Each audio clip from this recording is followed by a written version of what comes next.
All right, so I want to read through this alchemical treatise of both the Bab and Baha'u'llah. This is translated by Stephen Landon, who is a distinguished professor in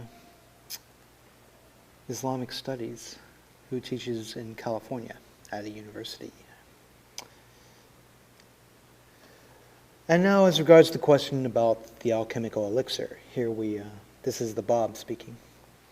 Know you that God did not create anything except he deposited within it the letter of the elixir in accordance with its level of being.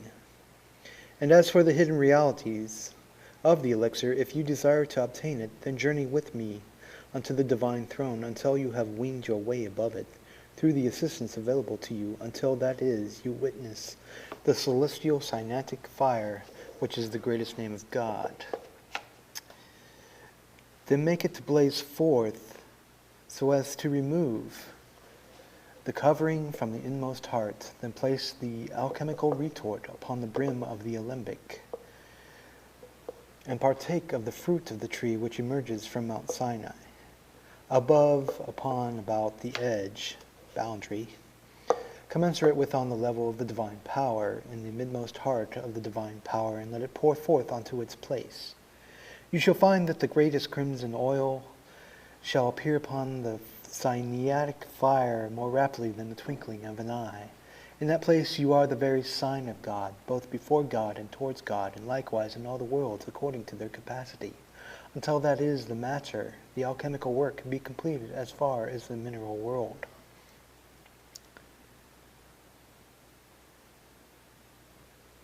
Wherefore we have concealed from the vision of such as gaze towards that which bears the marks of contrariness, and have laid it down that there in that leaf is the mystery of the two alphabetic lines, and the two depths, perchance that it is some soul might comprehend it. Thus hath he taught us the elixorial mysteries, and of this is God in the proof, and in very truth sufficient witness. And if you truly understand, you shall prove able to carry out the art of the elixir, and in that place readily grasp in very truth the reality of the matter. And such is the known on the part of he whom God hath enabled to witness the creation of the earth and the heavens, and the creation of his Logos self. And there is no power nor any strength save in God, the exalted, the mighty, blessed be God, above that which is they have described, and praise be to God, the Lord of all the worlds.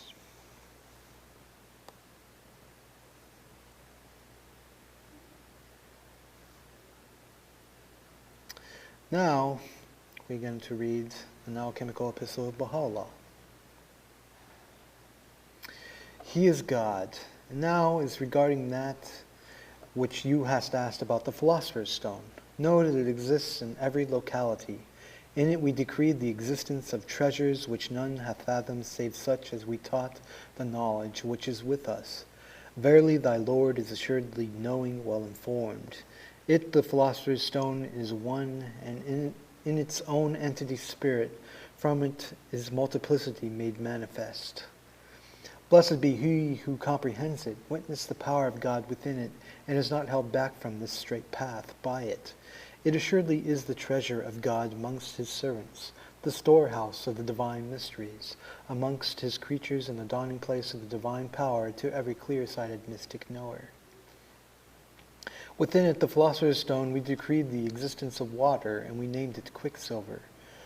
Mercury, we nurtured its earth with this water until there rose up through the power of the water the oil which was concealed within it. It verily is the red sulfur, the crown of crowns, and the spirit about which the sages discoursed. And in the attempt to obtain it, numerous souls have died in their grief. It, the Philosopher's Stone, is water. In its exterior mode, fire. In its essential nature, and air. In its interior mode. In it we decreed the existence of earth. We gave it to drink of its water, and caused the two breaths of wisdom to spring up from it. This verily enshrines a mighty secret.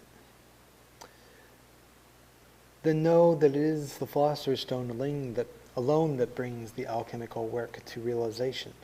Nothing external enters into it, and nothing internal emerges from it. God verily created it as a sign of his power between the worlds. The foundation is that about which the alchemical initiated sages discoursed, and the mercury is a water which trickles from it. This water, if you art those that are informed, is the key of the affair. Should the key become available to thee, then open therewith the gates of the treasuries of the Lord in this stone, from which rivers gush forth before one wise, well informed. In its outer aspect, this key is water, while in its inner aspect it is fire. If you should set it above the earth, it would ascend through the power of the water, which is the oil spoken of by the alchemical initiates, sages. It verily has been named with many a name. It undoubtedly is the most pure blood, the penetrating air, the ascendant gold, and the moist spirit. It assuredly is an active essence, the action of which perplexes the inmost hearts of the mature ones. And when you hast comprehended the Philosopher's Stone, and partaken of its substance in accordance with the extent of thy material needs, then detach it from the fire. Then shall the four elements be manifest before thee, and ye shall find thyself in great bewilderment. Take then its water. It verily is the male principle, and its spouse is its sister, which has been named sulfur. When days have elapsed, the water will conjoin its spirit, and a birth will be made manifest. Should you witness this birth, then thank God, thy Lord and the Lord of all the worlds. It assuredly is the reddish egg. Within it we decreed the existence of soul, spirit, and body. We verily named this egg the Philosopher's Stone. We, by God, have uncovered its secret. It is not concealed from the divines, the mystics, or the philosophers, and your Lord is witness unto that which assert. And should you attain it, and God provides you in this respect, then this is but the beginning of the stage of alchemical regulation. Take hold of it through the strength of God and his might, and extract from it the soul, the spirit, and the body, and purify each of them. Then combine and marry them in a blind retort, such that they all become a single reality. Then shall the alchemical work have been completed before thee, and then you shall see the power of thy Lord, and find thyself in a state of astonishment over this mighty alchemical art.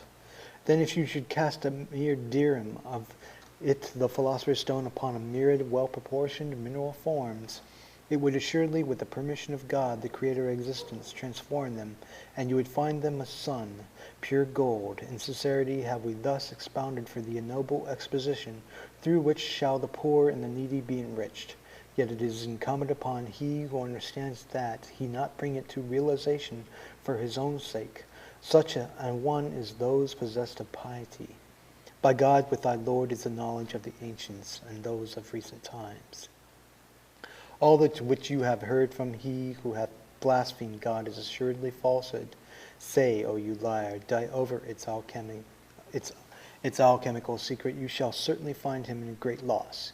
He verily has committed to writing something of what he heard from us. He failed to grasp even the surface level of that which flowed from our pen and our tongue. If you are of those characterized by justice, you would come to confirm this.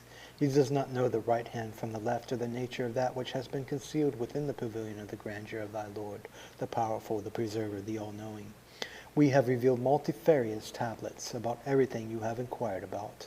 If it be your desire, examine them in order that you may be fully assured that all branches of learning are with thy Lord, and none comprehends them save he himself, the all-knowing. It is with one final note that we may want to re-reference the prophecies of George Williams in reference to the taming of elements.